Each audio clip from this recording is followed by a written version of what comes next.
تقرب الی اللہ کے دو مراحل بیان کیے اس حدیث میں.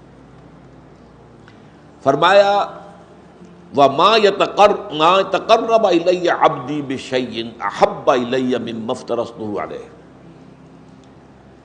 میرا بندہ جب میرا قرب حاصل کرنے کی کوشش کرتا، تقرب جو ہے باب تفاعل ہے، محنت سے کوئی کام کرنا، کوئی چیز حاصل کرنا محنت کے ساتھ، تقرب تعلم علم حاصل کرنا محنت کے ساتھ، مسلسل پہم جد و جہد کے ساتھ.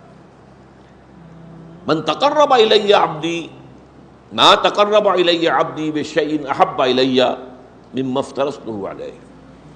میرا بندہ جب میرا قرب حاصل کرتا ہے تو جن چیزوں سے حاصل کرتا ہے ان میں مجھے محبوب ترین وہ ہیں کہ جو میں نے اس پر فرض کر دی. اس کے برعکس وما یزال عبدی یتقرب الی بالنوافل، اور نہیں ہوتا یہ کہ میرا بندہ میرا قرب حاصل کر رہا ہو نوافل کے ذریعے سے، یہاں تک کہ ایک مقام آ جاتا حتی احبہ، کہ میں اس سے محبت کرنے لگتا ہوں. فکنت سمعہ الذی یسمع بہ، پھر میں اس کے کان بن جاتا ہوں جن سے وہ سنتا ہے. اب دیکھیے یہاں میں نے کہا تھا ہوشیار کے رہبر دب تیغست قدم را، ہوشیار ہو جائیے. اب ایسا پل صراط کا مقام آ گیا ہے کہ ذرا ادھر سے ادھر ہوئے تو معاملہ خراب ہو جائے. اللہ بندے کا کان بن جاتا ہے.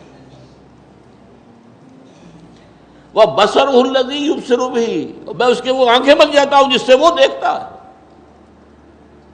اللہ اکبر، کیا مطلب ہے اس کا؟ کون سمجھے گا؟ وَيَدَهُ الَّتِي يَبْطِشُ بِهَا، اور میں اس کا ہاتھ بن جاتا ہوں جس سے وہ پکڑتا ہے. وَرِجْلَهُ الَّتِي يَمْشِي بِهَا، اور اس کے پاؤں بن جاتا ہوں جس سے وہ چلتا ہے. اللہ اکبر، اللہ بندے کے پاؤں بن جاتا ہے. یہ کون سا مقام ہے؟ اب ان دونوں میں بلند تر کون سا مقام ہے؟ دیکھیے یہاں بھی وہی بات آئے گی. میں نے عرض کیا ہے کئی دفعہ، جہاد کے 3 مراحل ہیں: نفس کے خلاف جہاد، باطل نظریات کے خلاف جہاد، اور نظام باطل کے خلاف جہاد. سب سے اونچا کون سا ہے؟ نظام باطل کے خلاف جہاد. اہم ترین کون سا ہے؟ نفس کے خلاف جہاد. ایو الجہاد افضل، افضل ترین جہاد وہ ہے نچلا والا، پہلی منزل کا. اس لیے کہ پہلی منزل ہوگی تو دوسری بنے گی، دوسری ہوگی تو تیسری بنے گی. اسی طرح یہاں پر بھی وہی، اب اس کو فوری کنٹراسٹ کہیے، تضاد نہیں، لیکن یہ کہ فوری طور پر ایک کنٹراسٹ تھا سامنے آتا. سب سے محبوب تو ہے فرائض کے ذریعے سے تقرب حاصل کرنا، محبوب وہ ہے. سب سے بلند یہ ہے. اب اس میں پہلی بات تو سمجھنے کی یہ ہے کہ اللہ سے تقرب کے معنی کیا ہے. کیا اللہ کہیں دور ہے؟ وہ سیڑھی چڑھ کے جانا پڑے گا اس کے پاس؟ یہ تو نہیں ہے. وہ تو میں نے آیت آپ کو سنا دی، سورہ قاف، وَلَقَدْ خَلَقْنَا الْإِنسَانَ وَنَعْلَمُ مَا تُوَسْوِسُ بِهِ نَفْسُهُ وَنَحْنُ أَقْرَبُ إِلَيْهِ مِنْ حَبْلِ الْوَرِيدِ. ہم نے ہی انسان کو پیدا کیا، ہمیں معلوم ہے اس کا نفس اندر سے کیا وسوسہ اندازی کرتا رہتا ہے. یہ نفس امارہ، ان النفس لامارۃ بالسوء، وی نو اٹ. ہم ہی نے بنایا نا، وہ ساری خواہشات ہم نے رکھی اس نفس کے اندر، وہ سارے اینیمل انسٹنکٹس ہم ہی نے رکھے ہیں نا اس کے اندر. وی نو اٹ. کیا گھڑی ساز کو پتہ نہ ہوگا گھڑی میں کون سے پردے ہیں؟ لیکن یہ کہ وَنَحْنُ أَقْرَبُ إِلَيْهِ مِنْ حَبْلِ الْوَرِيدِ، ہم اس سے قریب تر ہیں اس کی رگ جان سے بھی، سب سے بڑی جو رگ ہوتی ہے.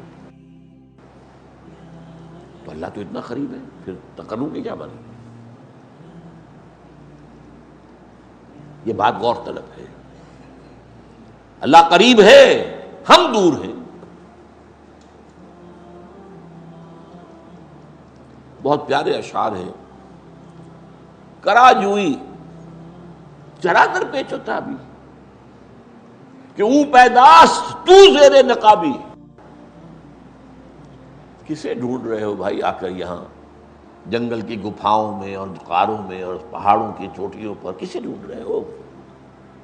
یہ پیچ و تاب کیا ہے تمہارے اندر؟ یہ فلسفہ اور یہ عقل اور اس کے گھوڑے دوڑا رہے ہیں ذات و صفات باری تعالیٰ کے بارے میں، یہ پیچ و تاب۔ اسی کشمکش میں گزری میری زندگی کی راتیں، کبھی سوز و ساز رومی، کبھی پیچ و تاب رازی، یہ پیچ و تاب۔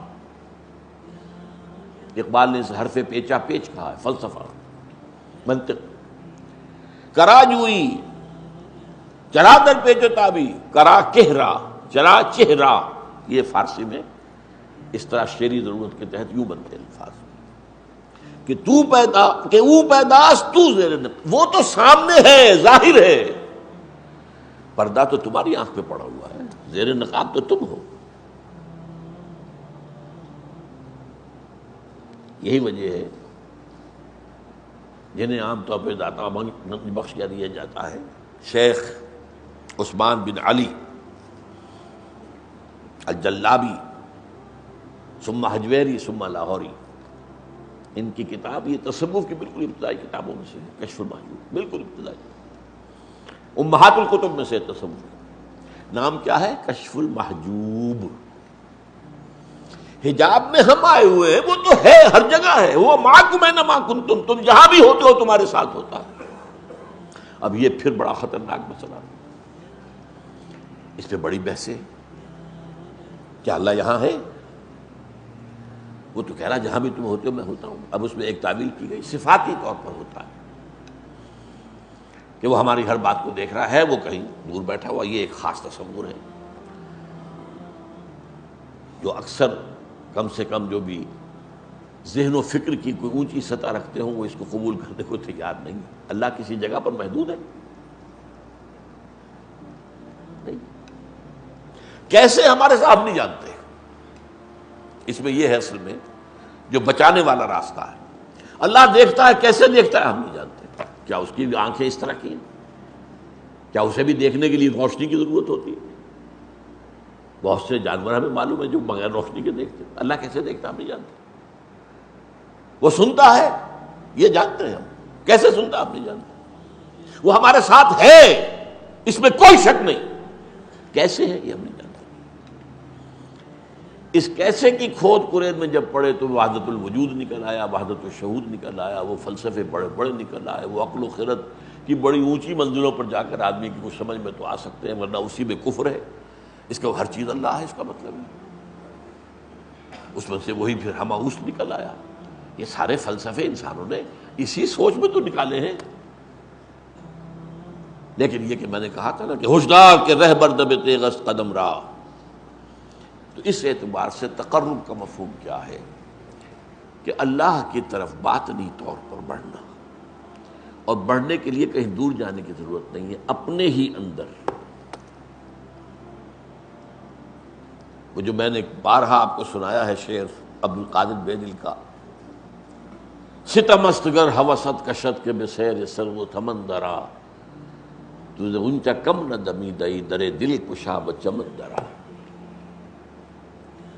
بڑے ستم کی بات ہے کہ تمہاری خواہش نفس تمہیں کہے چلو بھائی ذرا باغ میں جا کے دیکھو، سر و سمن کی سیر کرو، دیکھو کیسے اچھے اچھے پھول ہیں، کیسا سبزہ ہے۔ ارے تم خود گنچے سے کم دمکتے ہوئے نہیں ہو، تم تو اللہ کی تخلیق کا کلائمیکس ہو۔ ذرا کبھی اپنے دل کے دروازے کھولو، اندر کا جو باغ ہے کبھی اس میں داخل ہو کر سیر کرو کہ اپنے من میں ڈوب کر پا جا سراغ زندگی۔ تو وہ تو ہے، وہ کہیں دور نہیں ہے، تم جو ہے اس کی طرف متوجہ نہیں ہو۔ تمہاری ساری توجہ جو ہے دنیا کی طرف ہے، تمہاری ساری بھاگ دوڑ دنیا کے لیے، تمہاری ساری سوچ بچار دنیا کے لیے، تم اس کی طرف متوجہ نہیں ہوتے۔ ہم تو مائل بکرم ہیں، کوئی سائل ہی نہیں، راہ دکھلائیں کسے رہنم منزل ہی نہیں۔ یہ جو حدیث میں آتا ہے کہ رات کے آخری حصے میں اللہ سمائے دنیا تک اتر آتا ہے، کیسے اتر آتا ہے یہ ہم نہیں جانتے۔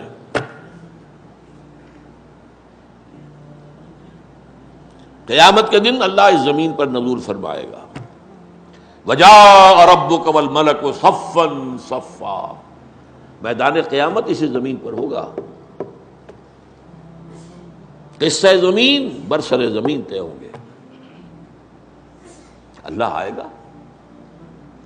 وَيَحْمِلُ عَرْشَ رَبِّكَ يَوْمَئِذٍ ثَمَانِيَةٌ، 8 فرشتے اللہ کے عرش کو تھامے ہوئے ہوں گے اور وہ نزول فرمائے گا.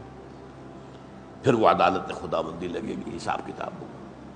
کیسے ہم نہیں جانتے. اس اعتبار سے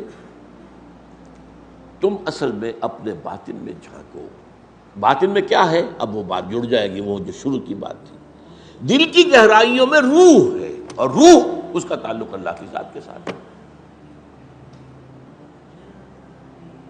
روح کی طرف توجہ نہیں تمہاری، تمہارا سارا توجہ ہے وہ جسد مادی کی طرف ہے، اس کے تقاضوں کی طرف ہے، اس کی ضروریات کی طرف ہے، اسی میں مصروف ہے. روح کی طرف متوجہ ہو کر انسان تقرب حاصل کرتا ہے کہ او پیداش تو زیر نقابی هو الاول والآخر والظاہر والباطن. سب سے ظاہر ہستی تو اسی کی ہے، ہاں سب سے مخفی بھی وہی ہے. اس کی ذات کی کنہ تک کوئی نہیں پہنچ سکتا. وہ کیسے دیکھتا ہے تم نہیں جان سکتے. اس کا ہاتھ ہے ید اللہ، لیکن اپنے ہاتھ پر قیاس نہ کر بیٹھنا. اس کی کوئی تجلی ہے جسے کہا گیا ہے کہ اس کی ران کھولی جائے گی. یوم یکشف عن ساق، اس کو کیا ہو اسی وقت پتہ چلے گا. آج ہم یہاں اس میں بحث کریں گے تو ہم گمراہی میں مبتلا ہو جائیں گے. یہ متشابہات میں سے. تو یہ ایک حد تک تو میری بات اس موضوع پر، اب کیونکہ وقت ختم ہو گیا، میں سمجھ کر رہا ہوں کہ قرب سے معاملہ قرب مکانی نہیں ہے، یہ قرب معنوی ہے. وہ آیت میں نے شروع میں پڑھی تھی، دوبارہ چونکہ دہرا رہا ہوں تو اس کا ایک سجدہ جو کر لیجئے گا بعد میں. کَلَّا لَا تُطِعْهُ وَاسْجُدْ وَاقْتَرِبْ. اے نبی یہ ابو جہل وغیرہ کی باتیں آپ نہ مانیے، توجہ نہ دیجیے، دفع کیجیے ان کو. آپ تو سجدہ کیجیے اور قریب ہو جائیے. اور حدیث میں آتا ہے اقرب ما یکون العبد الی اللہ فی السجود، قریب ترین جو ہوتا ہے بندہ اللہ سے وہ سجدے میں ہوتا ہے، اگر واقعتاً معنن سجدہ کر رہا ہو. ایک سجدہ وہ ہے کہ جسم تو جھک گیا ہے اور نفس امارہ کھڑا ہے جو کہ تو شیطان لعین کی طرح میں سجدہ نہیں کروں گا، تم جاؤ کرو. یہ تمہارے اعضاء و جوارح کا سجدہ ہے، دل کا سجدہ نہیں. لیکن جب پوری ہستی کے ساتھ اللہ کے سامنے سجدہ کرو گے تو یہ قریب ترین ہوگا اللہ کے ساتھ معاملہ.